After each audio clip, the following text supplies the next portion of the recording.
Okay, ladies and gentlemen, let's dive into some Dynasty teams here. Let's try to make them better. But before we get into it, you better be dropping a like. You better be subscribed if you play Dynasty Fantasy Football. And all the teams we'll be looking at today are from members of flockfantasy.com. If you want to join the flock, if you want to get access to not only my Dynasty rankings, but also the Dynasty rankings of all your favorite Dynasty Fantasy Football creators, plus get one of your teams highlighted on either this live stream or in a personalized podcast, whatever you prefer. Make sure you go sign up for flockfantasy.com. Use promo code FLOCK when you sign up, and you're going to get 30% off any subscription.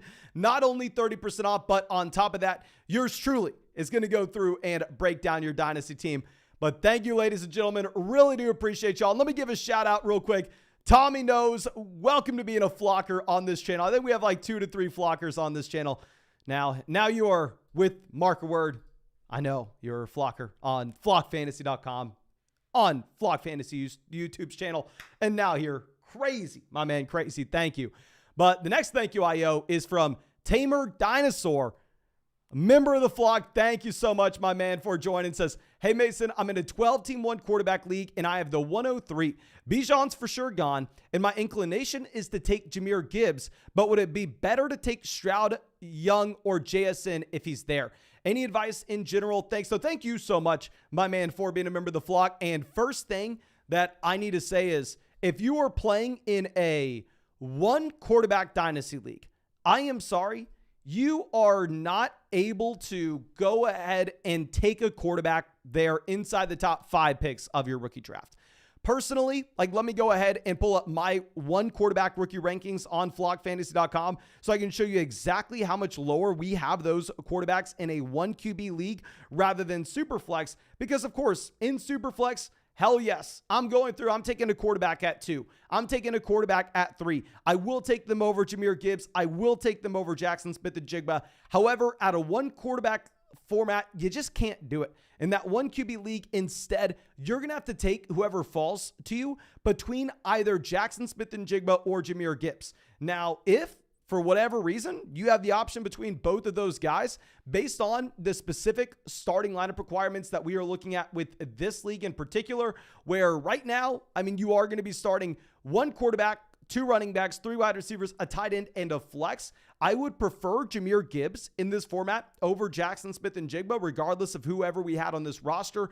I understand, yes, right now, quarterback, we're not sitting too pretty. But if we're looking at the expert rankings of one quarterback dynasty leagues, we are looking at Bijan 1, JSN, Gibbs, tied 2 and 3. And then beyond that, we have Addison Johnston, Zay Flowers, and then the first quarterback off the board is going to be Bryce Young, pick 7. I think the first time you can take a quarterback in your 1 QB dynasty league in this year's rookie draft will be pick 7, my friend. But yeah, if you have Gibbs following you at 3, I think Gibbs is a smash here. Now, let's go ahead and let's dive into what we have with the actual players on this team. We have at quarterback Baker Mayfield as well as Tua. So yes, 100%, I agree with you. I think that we should look to go through and add in a quarterback if we can. Now, I'm actually a pretty big Tua truther. With Tua, we talk about this a lot, but the man led the NFL in adjusted yards per pass attempt this past season. The top 3 guys in that category, which in my mind is probably the most important statistic you're going to find for quarterback play. Of course, from a fantasy football perspective, it's going to be a little bit different. We're going to be looking at rushing upside as well, but nonetheless, the only other guys were Mahomes and Jalen Hurts. Tua had a great year, and I'm really, really excited to see what he does this next season. Now, if we wanted to add in another QB, pick 12, I'm completely fine for it. If at pick 12, you can either get Bryce Young, Anthony Richardson, or CJ Stroud, let's go ahead and let's pull the trigger, my friend. Now, going over to running back, currently starting lineup, not looking great, right? We have Rachaad White, Jalen Warren in the starting lineup. Going down to the bench, we really don't have a whole lot we can be looking at the running back position. Now, before we go on, what I do want to talk about with running back is whenever we don't have these top end guys, I want to make sure that we are changing the allocation that we have of these bench spots. In a one quarterback format in particular, I really only want to be rostering about 2 to 3 quarterbacks in general. And I want to make sure we are rostering as many running backs that we can possibly hold. That way we can hopefully find the next Isaiah Pacheco, right? Like in a one quarterback format, someone like Kyle Trask is never going to make a difference for you. In a one quarterback format, at this point, someone like Davis Mills is never going to make a difference for you. Matt Corral is never going to make a difference for you. So what I would personally look to do is I would look to change the roster allocation where we can afford to roster a few more running backs down here on this bench. And I would look to cut Matt Corral. I would look to cut Kyle Trask. I would look to cut Davis Mills. And that should open up 3 roster spots for the running back position. Definitely would be looking at Jahmyr Gibbs to pick 3 if we can. Going over to wide receiver, we have Jamar Chase, Drake London in the starting lineup. Going down to the bench, we have Chris Olave. So, we have 3 very talented wide receivers to build around, right? We definitely could still add in a 4th guy if Jackson Smith-Njigba is there at 103. I'm not going to be hesitant to go through and pull the trigger on JSN. But nonetheless, I think that we should be very excited about both the long and short term with this wide receiver room in particular. If we really wanted to contend, this wide receiver room is good enough to do it this next season. Now, I will say very similar to what we were talking about at quarterback, I would definitely focus in on changing the bench that we have and focus in on trying to add in a few more rostered wide receivers. Like if we're going to be going over to the tight end position, I think that in general, we need to be cutting bait from a decent amount of these players. I think it's about time to move on from Robert Tonyan. I think it's about time to move on from Gronk. I think it's about time to move on from Harrison Bryant. And then with those 3 extra roster spots, I think we can go through and we can pick up 3 wide receivers off the waiver wire. Now, of course, they're going to be long shots to really make a difference. But just in general, if we're going to be comparing them to these tight ends, I think taking those long shot bets at wide receiver where we can possibly pick up someone that maybe turns into KJ Osborne, right, and can be used as a depth piece, I definitely want to go through and I definitely want to make that move. Now, going over to tight end, we're not super strong at the position. We have the year 2 tight end in Tennessee. We have Irv Smith Jr., who may turn into something in Cincinnati. We have Brevin Jordan, who looks like he's probably not going to be much now that Dalton Schultz is coming over. So not super strong at tight ends. In general, though, if I'm going to be willing to punt a singular position, I think tight end should be that position that we are willing to punt until we are extremely strong at running back, extremely strong at wide receiver, have an elite quarterback, and then at that point, we can go forward and we can address the tight end position. So overall, this team, I think you can make a decent amount of moves. The number one thing I want to focus in on is just fixing this bench, cutting those 3 tight ends that we talked about, cutting those 3 quarterbacks that we talked about, picking up a total of 6 running back / wide receivers. I think that's going to allow this team to have a lot more flexibility during this next season and possibly have a better shot at finding some actual upside. And then if we're looking at if we should be going through and contending this year or possibly looking to rebuild, to be honest with you, I'm not going to be opposed to punting it down to 2024. I think if you really wanted to punt to 2024, this would be a fine team to do it with. Like what we could be looking at is a team where we end up bringing in Jackson Smith-Njigba right at 103. And then if that were to be the case, it would be a very easy way to get the 101 next year and to be able to bring in Marvin Harrison Jr. and then at that point be able to dominate in 2024 with all the value that we have. How we are going to look to do this is we're most likely going to look to sell Rachaad White. Now, Rachaad White is obviously very young, so maybe it's say, Mason, why the hell am I going to be trading away a year 2 player on a rebuild? In reality, the majority of running back value is going to be coming from perceived opportunity rather than the talent profile of the actual individual player. And if you're looking at the perceived opportunity for Rachaad White, it's there in 2023. We can't be confident about that in 2024, but if we were to go through and say, sell Rachaad White, we would put ourselves in a position where this next season, we're going to go ahead and we are going to be starting Jaylen Warren and possibly, Keontae Ingram at running back, right? Like it's going to be a way that we can not quote unquote tank and intentionally start the worst options on our team. It's not like we're going to be putting Jamar Chase on our bench, but we'll just put ourselves in a position where we don't really have a chance to win games, which is almost what we want. That way we can earn the 101 next season. That way we can go through and bring in Marvin Harrison Jr. and then really dominate in 2024. But I think that's about all we have for this team. I'll say a quick side note. If we could go through and trade the 112 and pick up an extra 2024 first, I think that would be very advantageous because, I mean, the 112, you're going to be looking at a nasty spot this season. And then also, I mean, the pick can literally only be higher next year. I mean, hell, what happens if you trade pick 12 this year and then in return, you're getting back pick 3 next year, pick 4 next year, and you're getting a player that you're actually very excited about. But I think that's all I have for you. Again, thank you so much, my man, for being a member of the flock and supporting the channel. And as always, if there's anything that I can do for you, please do not hesitate to let me know. Be super happy to help out in any way that I can. And also be on the lookout. I'm going to send something out in the Discord later today, and it will be, hope maybe not later today. The latest, let's say Thursday, latest Thursday. It will be a form to get you a free t-shirt from flockfantasy.com and free extra underdog credit in your underdog account. All you have to do is give me like the email address you signed up for Underdog Fantasy with promo code flock, and then the email address that you have on your Flock Fantasy account, the size of the t-shirt that you want, plus the address to ship it to. And I'm going to be working my ass off to ship all those shirts early next week, my friend. But yeah, thank you again so much. Really do appreciate you, my man. Of course, let me know if there's anything I can ever do for you. But let's go ahead and actually, he's out here in the chat with us. Happy to see you, my man. Hell yes. Hell yes. And then I will also send you a DM with this breakdown afterwards, just in case you don't want to lose this live stream. But Kaepernick coming out with a donation. Thank you, my man. Says, loaded at wide receiver, need running back youth. Might be time to sell Jamar Chase. Looking to trade with someone who has the 101. Bijan plus what extra value gets me there? Okay, so if you're going to be looking at selling Jamar Chase for Bijan Robinson, if you could say sell Jamar Chase for the 101 and a 2024 first, I easily pull the trigger on that.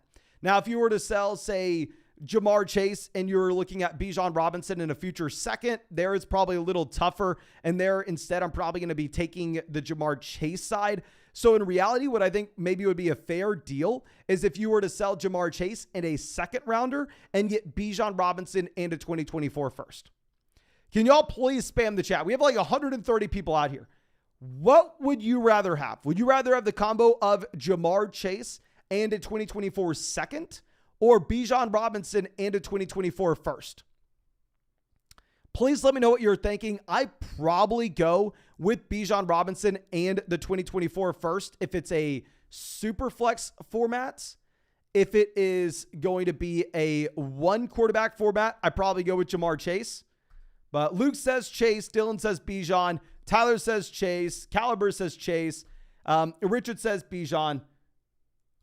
Bijan. Okay, so it looks like it's split damn near 50-50. So it sounds like it's a fair deal if you really wanted to go through and make that move. You're saying it's super flex. Yeah, go get Bijan in the first in my mind. But Boyd asking how to get your team featured. Okay, so step 1, sign up for flockfantasy.com here, my friend.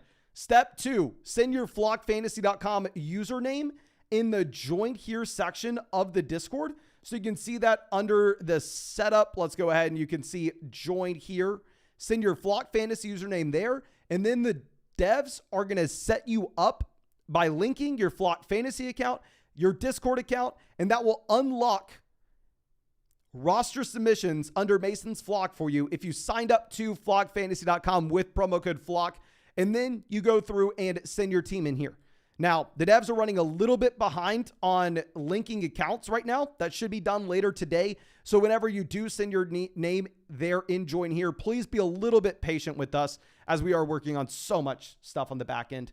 But anyway, let's go ahead and let's dive into our next team. Coming out from Mac56, my man, thank you so much for being a member of the flock. Going to be happy to look at this. You're saying, hey, Mason, been watching for approximately 2 years now. Friends and I just started up a Dynasty Superflex where we have 2 running back slots, 2 wide receiver, a tight end, and 2 flexes. I know my team probably can't compete this year because I drafted Young. Hawkinson was on the board at the 607 in a 12-team league, so we had to take him after Andrews with the 506. The league is also 40-plus yard touchdown bonus for both rushing, passing, and receiving at 2 points plus each. Was wondering your input. Currently trying to get Hawkinson for Najee, something around that to see if we could compete this year. Thanks to cheers. No, thank you so much, my man, again. First thing I want to discuss is the overall strategy change that we have with a Dynasty league implementing the big play bonuses, right? I mean, if you're going to be in a league where you are getting, say, the extra 2 points for a 40-yard rushing touchdown. It's very difficult for me to sit here and say that we are changing our strategy that much, because if we just think about what we need to do to try to optimize for this format, is we need to go forward and we need to try to get players with big playability that are going to touch the ball a lot. Now, I know that sounds like rocket science, and it's what we try to do in every single league, regardless of if it's Dynasty, regardless of if it's one quarterback, regardless of if it's best ball, it doesn't matter. We want players that are going to have a lot of volume and big play potential. So while I can say, yeah, let's go through and let's target those players, we are already doing that. So in reality, in my mind, it doesn't make too much of a difference. I'd love to hear your thoughts in the live chat if you disagree with me on that front. But anyway, let's go ahead and let's pull up this starting lineup. What I want to look at in particular is actually going to be the amount of starting slots that we have for each position. So we're going to be sitting with one quarterback. We're going to be sitting with two running backs. We are going to have two wide receivers, a tight end, two flexes, and a super flex as well. So in reality, I mean, wide receiver depth won't matter too much. It's going to be a start 9 league. So you should see about, say, 22% of your starting lineup requirements coming from the quarterback position. And I'd say about 27% of your starting lineup output on a week-to-week basis is going to be coming from quarterback. So I'd love to get 2 elite level quarterbacks if we can. Now, we are currently sitting with Lawrence and CJ Stroud. So love this combo for the long term, of course. Now, in terms of what we have in the short term, with CJ Stroud, with Jimmy Garoppolo, hard to imagine that either of them are too productive this upcoming season. So I would say long term, really happy with where we currently stand at quarterback. Short term, if we really wanted to contend, these guys probably aren't going to be good enough. Now, going over to what we have at running back, we are currently sitting with James Conner, Isaiah Pacheco in the starting lineup. We have Damian Harris down there in a flex spot. And then over on the bench, we don't really have much that we can work with, right? I mean, maybe you think we can start Jeff Wilson. In reality, I mean, a team that is having to rely on Jeff Wilson has no real chance to contend this next season. And one thing that I want to point out is just going to be underdog ADP with these guys. I think it's a really good indicator on if your team's going to be competitive this next year. With how efficient underdog ADP is, it's like very easy to go, okay, well, if this guy is being drafted as like the running back 16 on underdog, right? Then we should maybe go ahead and maybe we should assume that this is going to be a player that is a mid running back 2 this next year.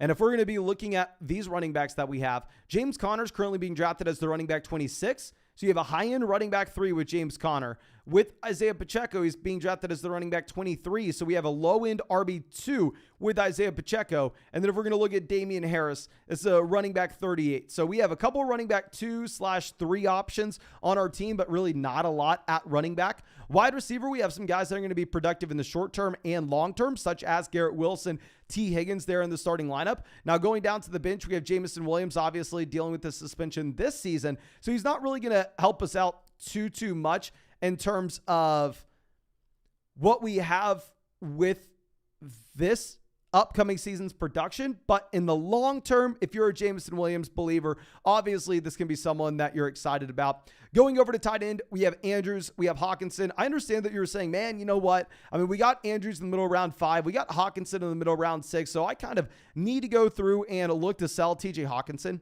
What I would actually probably do if I were you, where I think that this team maybe is going to end up being a rebuilding roster this next season and play for 2024. I think maybe you would be a smarter builder if we went through and traded away, say, Mark Andrews and moved TJ Hawkinson there to tight ends, sold Mark Andrews for a wide receiver that is going to be both productive in the short and long term, right? Like sell Andrews for someone that's in that Higgins mold. Now, let me go ahead and let me pull up what we have currently. Now, what I'm going to be looking at is I'm going to be looking at my wide receiver / tight end rankings. These are going to be for the overall experts on flockfantasy.com, not just my rankings here, because I want to have a decent idea of what we can actually look to expect. Okay. So Right now, you have Mark Andrews right in a range of Christian Watson, Devontae Adams, Stephon Diggs, Jackson Smith and Jigba, Michael Pittman, Deebo Samuel. So what I would really like to do is if we could sell, say, Mark Andrews and in return get Christian Watson, move Christian Watson to a flex spot, I think that would give us a lot of flexibility at the beginning of this next season where, I mean, if we are in a position where we start off, say, 2-4, we start off, say 1-3, and you go, you know what, man? I mean, this team's not going to be competitive this next year. Then we can look to sell Connor, sell Pacheco, sell Damian Harris, and then just continue in 2024. Then we would have a fantastic foundation of Lawrence, Stroud, Garrett Wilson, T. Higgins, TJ Hawkinson, and someone like Christian Watson to build around. I think that would be a smart move and that it would give us that flexibility where also it's not like we're already tearing this down. It's not like we're already saying, okay, well, let's go for 2024. Let's sell every veteran here and let's not even try to contend this season, because you could see it in the range of outcomes where this team's better than we initially think year one, right? You could see this team coming out here and swinging in. Connor's a low-end RB1, Pacheco's a high-end RB2, CJ Stroud breaks out right away, and we want to actually contend this year. So I think just making a small move like selling Andrews and getting a young, productive wide receiver in return would give us that flexibility that we are looking for. I mean, it's not like it's going to negatively impact our starting lineup output. It's just going to give us a little more value in the long term there. And if we're going to go ahead and look at any other potential small moves that we can make before the season, I don't necessarily see any. The last thing I want to do, though, is trade away our 2024 first.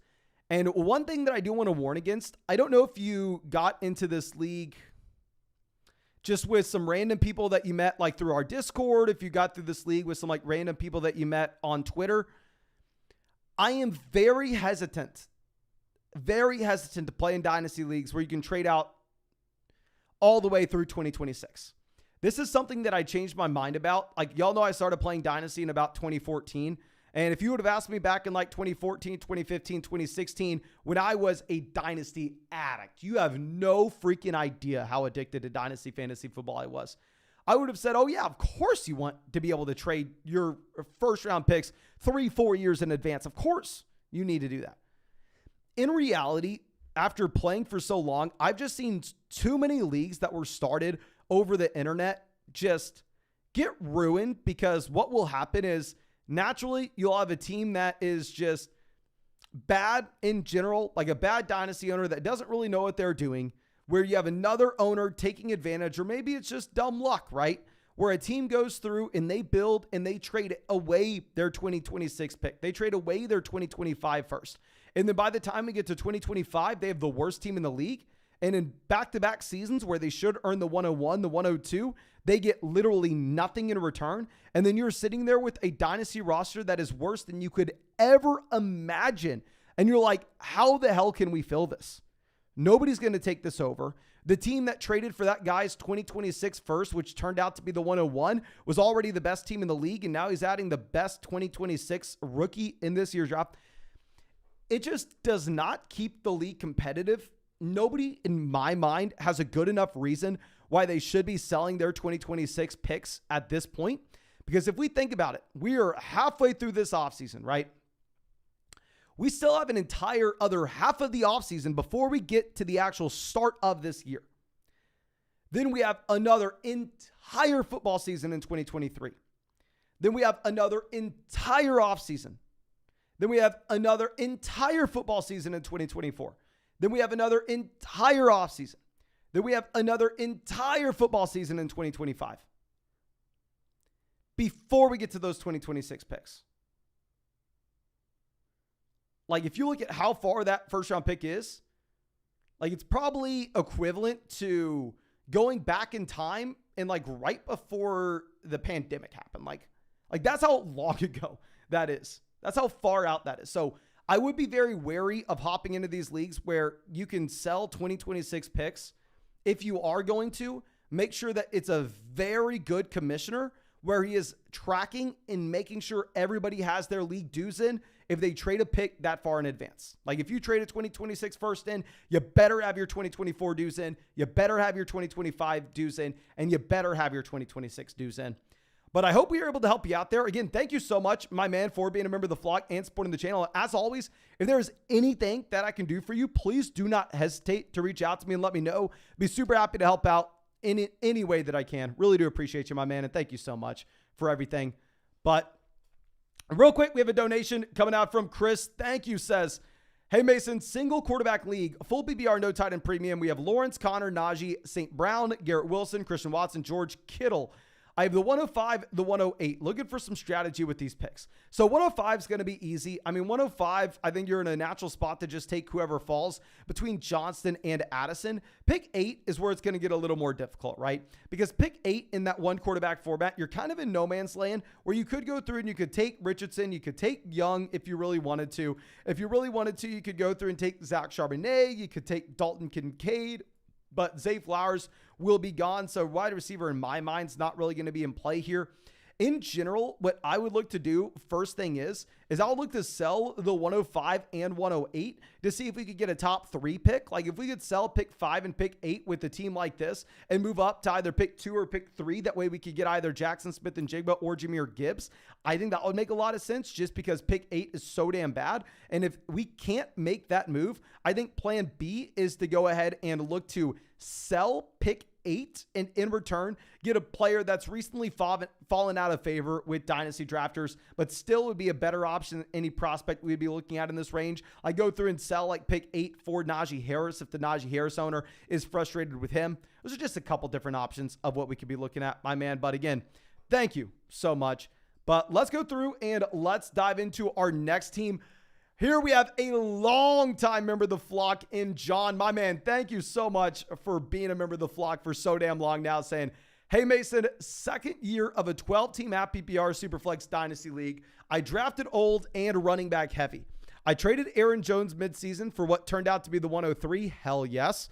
Currently have the 103, 110. I won the championship last year after a late run, but I'm aging fast and lost Brady. I don't know if I should blow it up and start rebuilding now or give it one last push. Open to suggestions on how to build this dynasty. Congrats on the Flock Network. Love the videos and my Flock hat. No, thank you so much, my man. And real quick side note, I am going to be getting you a Flock shirt as well.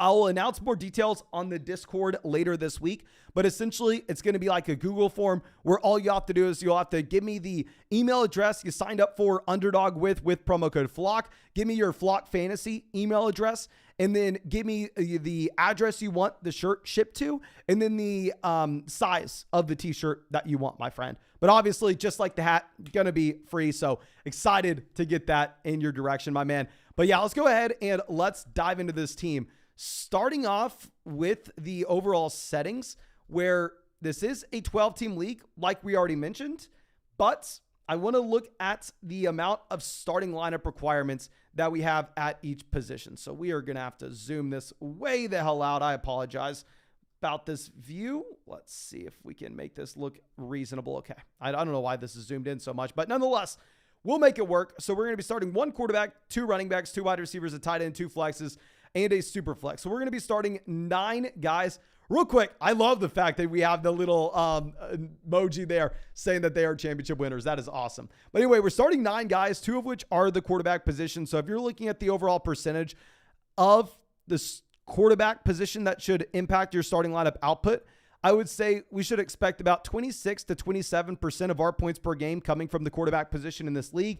So definitely want to invest heavily into the quarterback position if we can. And as it stands, we currently have Kirk Cousins, Tom Brady, and that is it. So losing Tom Brady is actually going to greatly impact this team here.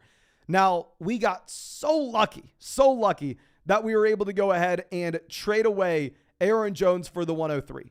Because with the 103, we are going to be able to go ahead and we are going to be able to take either Bryce Young or CJ Stroud. I'm sorry, not Bryce Young and CJ Stroud. Bryce Young or Anthony Richardson. Really just whoever falls there. I think you will be happy with either option. Maybe Richardson would be better for this team because we're looking to compete right away, as we are looking at the rest of the roster being extremely old. But going over to running back, we currently have Austin Eckler as well as Christian McCaffrey, both of whom are top 3 running backs in underdog drafts right now. So both of whom project to be high-end running back ones this next season. Obviously, Kamara, you have a lot of uncertainty. Kamara is currently being drafted as a running back 3 for 2023. We don't have a lot of depth behind this. I think a lot of this kind of hinges on what we should expect with Alvin Kamara and his legal status. I know a lot of people are worried about it. Personally, I'm not a lawyer, so sadly, I can't weigh in too much, but now we'll see. We'll see. Now, going over to wide receiver, I mean, we're going to be sitting with Mike Evans, Stephon Diggs in the starting lineup. We have Calvin Ridley in one of the flex spots. We have Brandon Cooks as well. Obviously, a good situation in Dallas. We have Odell. So we have more than enough production in the short term at wide receiver to make that push this season. And then we have Pat Freiermuth at tight end. I don't know if you had a chance to watch our most recent video going through and talking about why Pat Freiermuth is such a good trade target. I love building around Pat Freiermuth in Dynasty. I think he is a phenomenal discount option. So I'm really excited about tight end in general.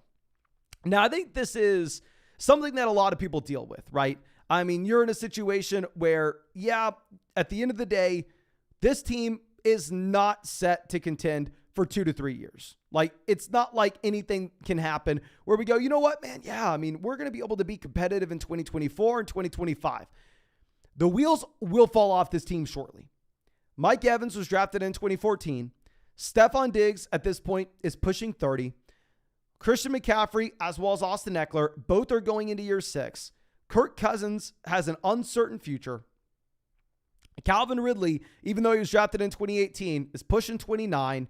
Kamara is going into year 6. Brandon Cooks was drafted in 2014.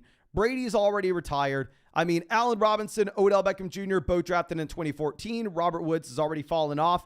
So 100%, this is a team that is not going to be competitive in 2024. Unless we make moves, this team has no shot to be competitive in 2024 or 2025 for that matter. So a lot of people, before the wheels completely fall off, think it is a very smart move to go through and start selling off these pieces, right? Go, you know what, man? Yeah, let's get ahead of this. Let's have a rebuilding year right now, and let's sell off all of these pieces, and let's get the 101 in 2024. How I personally play is whenever I go into that rebuilding season, I want to make sure that we are last in the league. I want to make sure that we are earning the number 1 overall pick, where we are able to bring in next year for this league, Caleb Williams, right? It's going to be very difficult to do this. Because if we were looking at the assets that we have to build around for the long term, right? The 103, where we bring in either Young or Richardson, that will be a long-term piece. Pat Freiermuth, he will be a long-term piece. But outside of that, there is not another asset on this entire roster that we would be looking to keep. Everybody else would be on the trade block. And if we decide to rebuild, if we decide to retool and go a little bit younger, we would need to sell Kirk Cousins, adios. Austin Eckler, adios. CMC, goodbye.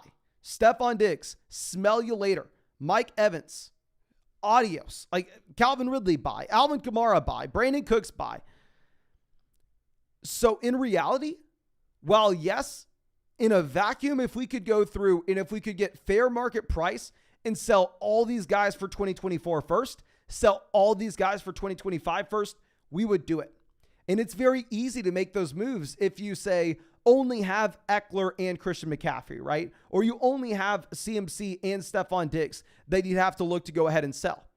But the issue is when we have a team that's full of all of these guys, is finding enough buyers in our league. It is very difficult to find someone who can pay the Christian McCaffrey price. Generally, there will only be 1 to 2 suitors in your league that can afford and are willing to go out there and pay up for an elite level running back that is going into year 6. And if you only have 1 to 2 suitors in your league that's willing to trade for that type of asset, if we try to have a garage sale and move all of these pieces off the roster, it is going to be much easier said than done. In reality, you probably can't do it. In a vacuum, it sounds like a really smart idea to sell all these guys, but because we are built top to bottom just around these productive veterans, what we are instead going to have to do is we're going to have to push in to win this season. I think we push in to win in 2023. We probably even look to win in 2024 if we can. Now, of course, much easier said than done. I think that we are in a very strong position to repeat this next season. Now, if we are to do that, I think what we may end up having to do is sell the 103. If we're able to take Anthony Richardson at pick 3, if we're able to take Bryce Young at pick 3, and we can then go through and move Bryce Young or Anthony Richardson and get a player like Deshaun Watson, then all of a sudden we would have the most dominant roster in the league, right? Definitely for 2023. And we're going to be in a position where we could potentially repeat, where we have Stephon Diggs, wide receiver 1. We have Evans, wide receiver, really 3. Calvin Ridley is the wide receiver 2 on this team. We have 2 top 3 running backs in fantasy. If we were to bring in a player like Deshaun Watson and Kirk Cousins, we would have a quarterback 1 and a quarterback 2. So while in a vacuum, it makes a lot of sense to go through and sell these veteran assets for rebuilding pieces, what I'm going to do is almost the exact opposite. I'm going to lean in the other direction. I'm going to look to most likely either take a quarterback at 3, whether that's Young or Richardson, whoever's there, and then go through and look to sell him for a player of Deshaun Watson's caliber. That's what I am looking to do. I think that this team already has an identity, and to completely turn it 180 would be a very, very difficult task, my friend. But thank you again so damn much for being a member of the flock and supporting the channel. And as always, if there is anything that I can do for you, my man, do not hesitate to reach out to me and let me know. And also, be on the lookout next week. We'll be happy to go through and get you that flock fantasy shirt. But thank you so much. But real quick, we have a donation coming out from Cameron. Says, 10-team superflex. We have Allen, Lawrence, Fields. We're contending, but would you trade Fields plus for the worst teams in the league's 2024 first? Rest of the roster is loaded. No. If you would ask me, Mason, who would you rather have? Would you rather have Caleb Williams or Justin Fields? Give me Caleb Williams, right? But if we're looking a year out, it is difficult for us to guarantee that anybody in particular is going to be in a position where they're able to go through and they are able to know for a damn fact that it's the 101. Even if it looks like it's the 101 as of now, if we trade them Justin Fields and then Justin Fields ends up putting up 1,000,000 points this next season and that pick falls to pick 3 or pick 4 and you traded Justin Fields plus to get it, especially if you were a contending team, it's just not necessarily a move that I'm looking to make, my friend. I'm not doing it. Okay. Now, let's go ahead and let's dive into our next one here. This one coming out from Mr. Wu. My man, thank you so much for being a member of the flock. Really do appreciate you. I'm going to be super happy to dive into this. Saying, hey, Mason, just recently completed my first startup Dynasty draft. Found your channel after the draft. I wish I would have found you sooner. Would definitely have taken a different draft approach. It's a 10-team full PPR, 1 quarterback, 6-point passing touchdown Dynasty League. I took Taylor at the 103 over Jamar Chase. Oh, that is brutal, my friend. Thinking the running back value wouldn't be there later in the draft. Now I understand this was a major mistake passing on Chase at the spot. Not super happy with the depth of the team in general. With me having multiple skill players from the same team, i.e. the Colts Seahawks, I feel like this gives me very little depth to compete this season. Any advice, possible pieces I should move to be relevant this season, or should I trade away for next year and look to get Marvin Harrison Jr.? Love the content. I'm about to be hooked on these Dynasty drafts, and thank you so much for the analysis. I've only been here for a short time, and it's awesome how much you give back to the community. Thank you. No, thank you so much, my man. But yeah, definitely a brutal thing. I wish you had the rankings on flockfantasy.com before you got into this draft. That way we were able to go through and take Chase over Taylor. But honestly, pulling up this team, I am surprised to see the roster. This is a 10-team league. Okay, 10-team, 1 quarterback format. Yeah, I was expecting it to be much, much worse than this, my man. I mean, I definitely want to say massive mistake in taking Jonathan Taylor over Jamar Chase. Understandable mistake if it's your first Dynasty league. But with that being said, I am surprised to see this team. I expected it to be much worse. Now, going to quarterback, we have Justin Fields. With Fields in general, this is a quarterback option that, I mean, I definitely think has a lower floor than most people assume. Now, I understand people will hate me for saying this, and I went to the NFL draft, and I will tell you it was in Kansas City, so if you exclude the Kansas City Chiefs jerseys, the number one jersey that you would find would be Justin Fields. Justin Fields probably has a larger fan base in the NFL than almost anybody else. So people hate when I say it. But in reality, if Justin Fields does go out there, and I'm not saying it's going to happen, but it is in the range of outcomes. They just earned the number one overall pick. If they earn the number, say, top 5 pick this next season, or if they're a bottom 10 team and then the Carolina Panthers give them pick 2 overall, it is not out of the range of possibilities for the Chicago Bears to take a quarterback next year in the draft. It's not likely, but it is possible. So you do have a lower floor than most guys. Like Justin Fields, a much lower floor than someone like Trevor Lawrence, where there's a 0% chance that something like that happens, right? But at the same time, Justin Fields has a much higher ceiling than those other guys, given the rushing upside that we have from Justin Fields in fantasy and the improvements that the Chicago Bears made to the roster around him. So for that reason, with Justin Fields having an incredibly low floor in my mind, but an incredibly high ceiling, I want to be rostering Justin Fields in one quarterback formats. Because if you had him in a superflex league and say the worst case scenario happens and somehow the Bears are batting in this next year and Chicago takes a quarterback in next year's draft, then all of a sudden you're screwed. It's very hard to replace a quarterback in a superflex league.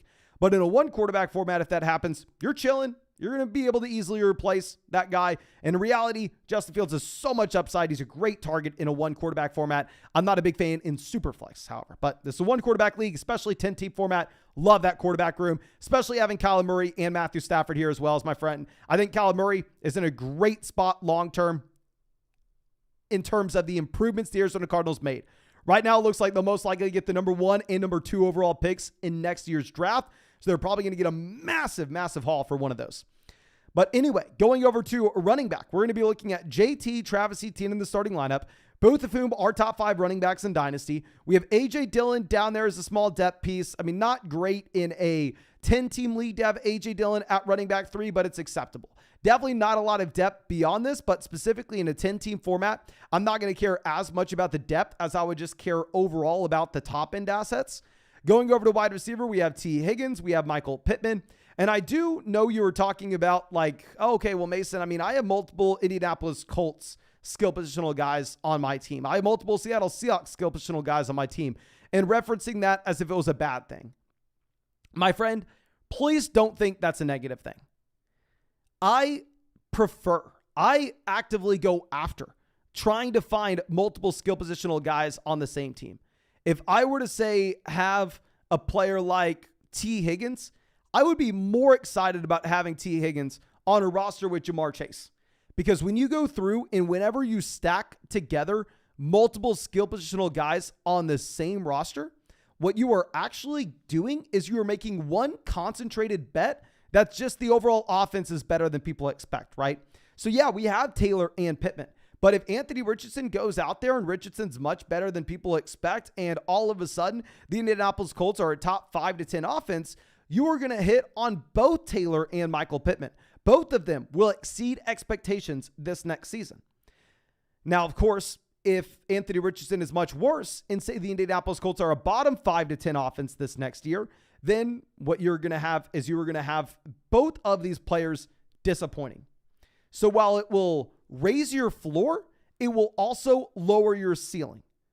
I'm sorry, the exact opposite. While it will raise your ceiling, it will also lower your floor, which is the exact thing that I'm looking to do in Dynasty, because I either want to get first place and win all the money, or I want to get last place and get Marvin Harrison Jr. this next year.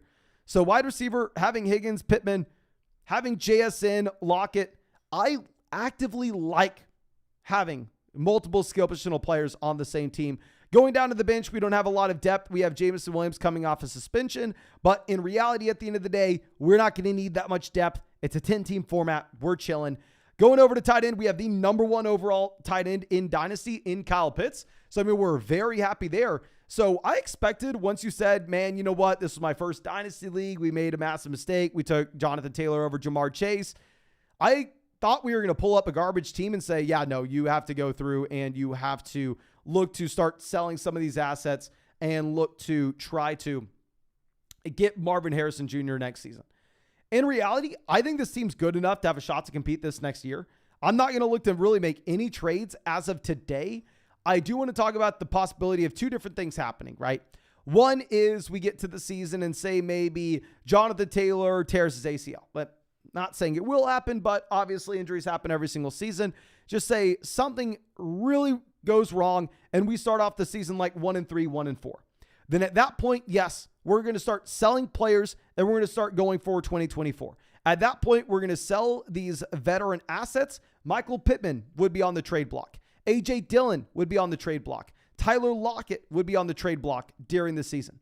But I don't necessarily think we should be selling them today. I would rather look to get the additional information on if we are going to contend, because there's also the outside chance of what happens if we go into this season. Both Jonathan Taylor and Travis Etienne are top 5 running backs. Both T. Higgins and Michael Pittman are wide receiver 1s, and Justin Fields is a top 3 quarterback overall in fantasy. And then all of a sudden we're going, oh, thank God we didn't go through and sell our veteran assets. But we're actually going to win this league. So, I mean, you have a decent amount of talent here. I think we can contend if we really want to. So I am really sorry, my friend. I know this doesn't help you out too much, but I think that you just have to practice some patience here. And of course, if we are ever in a position again to take Jamar Chase or Jonathan Taylor, we take Jamar Chase. But outside of that, it's a surprisingly good roster, my friend, for this being your first Dynasty draft. And definitely a surprisingly good roster considering the fact that we made that massive mistake at the very top. But I think that's all I have for you. Again, thank you so much, my friend, for being a member of the flock and supporting the channel. As always, if there's anything that I can do for you, please don't hesitate to reach out to me and let me know. I'd be super happy to help you out in any way that I can. But yeah, thank you so much. Really do appreciate you, my friend.